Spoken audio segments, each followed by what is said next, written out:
नमस्कार. आज व्हायचं इयत्ता 9वी गणित भाग 1 त्याच्यामध्ये सराव संच 3.1 मधला प्रश्न क्रमांक 5वा काय दिला आहे.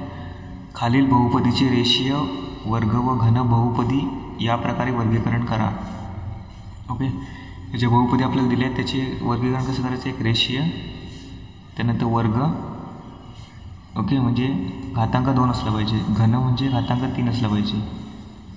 तर या बहुपदी आहेत यांचे वर्गीकरण करायचं आहे. ओके, काय काय दिलं आहे. पहिला प्रश्न 2x वर्ग अधिक 3x अधिक 1. सगळ्यात मोठा घातांक किती आहे. 2 आहे, म्हणजे हे काय वर्ग बहुपदी आहे. ओके, वर्ग बहुपदी आहे. त्याच्यानंतर दुसरं काय 5p, त्याचा घातांक 1च आहे, म्हणजे नाही वर्ग असणार नाही घन असणार. मग कुठली आहे ही रेषीय बहुपदी. ओके, इथं तुम्हाला लिहायचं आहे सगळं. तिसरं काय दिलं आहे वर्गमूळ 2y वजा 1/2.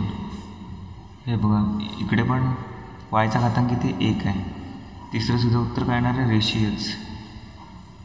चौथं m घन अधिक 7m वर्ग अधिक 5/2 m वजा वर्गमूळ 7.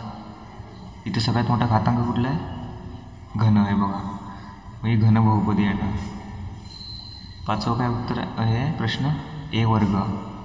आता सिंगल एकच आहे, याचा घातांक किती 2, म्हणजे ही वर्ग बहुपदी येणार. त्याच्यानंतर 3r घन, r घन घन आहे म्हणजे इथे घन बहुपदी. ओके, हे बघा म्हणजे ही वर्ग बहुपदी, रेषीय बहुपदी, रेषीय बहुपदी, घन बहुपदी, वर्ग बहुपदी, घन बहुपदी. आता पुढच्या वेळेमध्ये आपण प्रश्न क्रमांक 6 बघूया. ओके, धन्यवाद.